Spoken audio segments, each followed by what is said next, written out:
Yeah, good morning, man. All my good friends out there to follow along with Trash's Treasures, where old things get a second chance. Yard sale's finally over. Don't have it all cleaned up. Uh, it did okay. Good thing it did okay as the sun begins to fall on. I just can't seem to catch a break around here. But the doggone pool filter had a crack or something and it kept leaking, kept putting sand in the pool. And then the valve went and kept putting discharge out the drain. So I ended up having to put a whole new freaking pool filter and valve and stuff in last night. So on top of making signs, making some custom signs and going to yard sale and had to put a new filter in the big ass pool. Anyway, taking a break here. I'm going to get started tomorrow on some stuff. I got to go to town today. I had to clean up the shop, and I cleaned up the shop no sooner get some stuff in here that I want to get going on. So I want to show you some stuff I got going. Okay, flip this, and what they don't know, on another journey through the trash shop. Now, originally, I had this idea because I saw Larry did it, building I've been keeping this headboard, and I was kept looking. Of course, there's no auctions going on until next Saturday. It was the first one around here for months. I was going to find a cheap dresser, take the two bottom drawers, cut it off, and make a bench. And this was going to be the back of the bench. But then I come across, and the gentleman hooked me up on this. She's pretty rough, but it's a cedar chest. And then, well, smell that cedar. You can't smell it, but I can smell it. So some of the veneer and so on. So where the veneer and everything was chipped, I got all the loose pieces off, and yes, I'm actually using Bondo. And it's where the rough stuff is. I'm going to fix all that up. Now, this used to have a drawer on the bottom, but it was all busted up. And I had come across these big wood pieces somewhere along the line. I think I probably picked them up at Kaleidoscope. Yeah, I did pick them up at Kaleidoscope. And what I did was I drilled them, and then I put the big metal studs that they're actually for doing oak railing. And they make a fancy dancy tool to run them in there, So give her some feet, legs, whatever you want to call them. And then I'm going to chalk paint this bad boy up, and I'm going to try to get pretty fancy with it. So it'll be a nice bench, cedar chest, decorative. So bring this old bad boy back to life. And Charlie's table. Oh, it's legless. All in all, doesn't look too bad. Gonna have to fix some stuff in here. Probably the hardest part of this is going to be stripping, because anytime I'm going to end up having to strip this. So I'm going to have use some aircraft stripper and a soft bristle brass brush and get them legs stripped up out of there, and probably use my roll lock disc and roll lock with the fingers in there, get that out. But you can see the top of this is in pretty rough shape. But we're gonna bring her back to life too when we send her back home in August to New York. Yes, this table's from my buddy Charlie up there in Buffalo, New York. Dropped it off here on his way to Minnesota, and he'll be back for the euchre tournament in August to pick her back up. I got a little time, but you know how that goes. Time flies. So between the cedar chest I'm going to be working on in the next few days, Charlie's table, and the trunk, and I would say her name, but I don't know how to pronounce her name, and I don't want to butcher it. So, and I know she's following along. She subscribes now. Her mom might like to have this one back. Now, the bigger issues I see with this, you can see this trunk.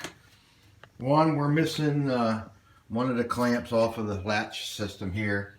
You can see the metal's chewed up pretty good here. The flat metal, and she's rusted out there. I'm gonna have to replace that. I'm gonna have to make new metal and replace that.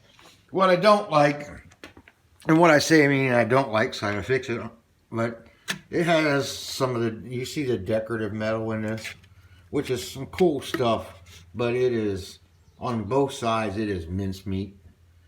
Unfortunately, I can't save that, and quite obviously I don't have that to replace that.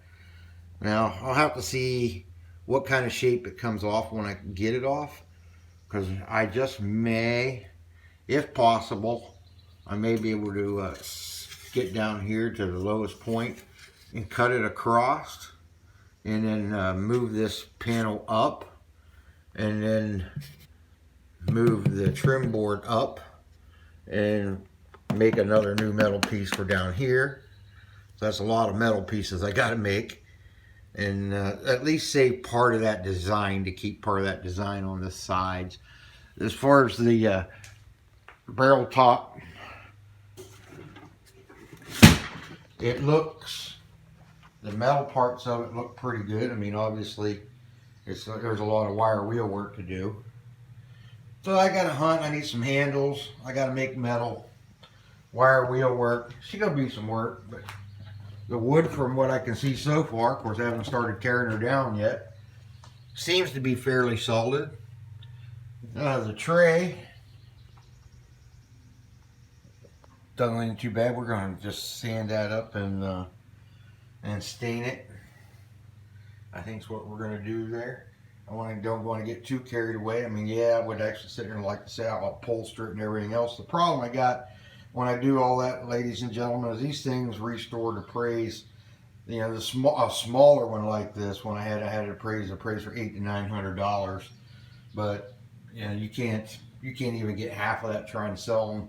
I think I actually ended up selling it for like $350. So an upholstery, that is adding a lot more money and a couple days worth of work. And quite frank, once this is all done, you know, I'm hoping to get $250, $300 out of it when it's all prettied up. And if I put any more in that, I just have way more money and work in it, and it's just not worth it.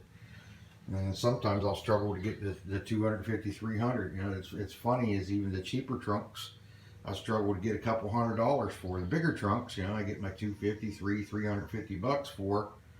You know, I charge, you know, normally, and between how much work, boards and everything else, trays I got to build in that, and trunks I restore, and normally I charge $200 to $300 to restore a trunk, and that's about my price range in that ballpark. But and it's sad, as I restore a couple and I can't even sell them for $200. But it's not everybody's cup of tea, I guess. So getting warm already. I think I'll get a couple more things there, see if Miss Shelley's ready to go to town. And after that, I'd like to at least try to get this stripped on this today, so tomorrow I can get going. I don't know how much I'm going to really get done here today, but I'd like to get the stripper on Charlie's table going and get that stripped. We'll get it going. But I don't think I got much anything else to ramble on about, huh? Other than thanks for all the congratulations and everything on my new grandson. That's pretty cool. You know, that was truly, as I labeled yesterday, Trash's newest treasure. Because grandkids are a treasure. All our kids and family and friends are treasures, but grandkids are just special, you know. Yeah, they're still young. All mine are young and little, but it won't be before I know it. Then he'll be out here with old Pap out here and Trash's treasures and learning some things from me, and hopefully, you know, a lot of stuff I've learned along the way in my life, and you know, it's work ethic and stuff that Bill Hibbett's taught me when I was a kid, and old Pete Hartzell, who, what a guy he was. You know, as a youngster, he taught me everything I knew about gardening and stuff. And Bill Hibbett's got me going on cars and everything, painting cars and trucks and buses, and you name it back then, and what good time that kind of stuff was. And, you know, when you talk about people make impacts on your life, you know, there's a couple of guys right there. Charlie, who I'm doing this with, you know, I wouldn't have been a service manager without him. You know. But you know, some good people.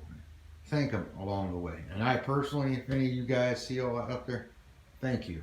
Thank you for the impact that you guys have had on my life.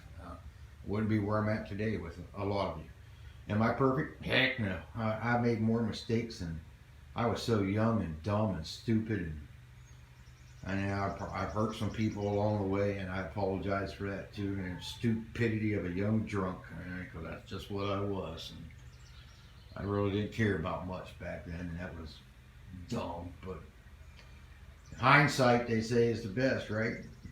All we can do is learn from our mistakes and move on. And, unfortunately, sometimes I like all the stuff I've been going through lately. I said, good Lord's paying me back for all the crap I did when I was younger, But I'm going to catch a break sooner or later, But who knows?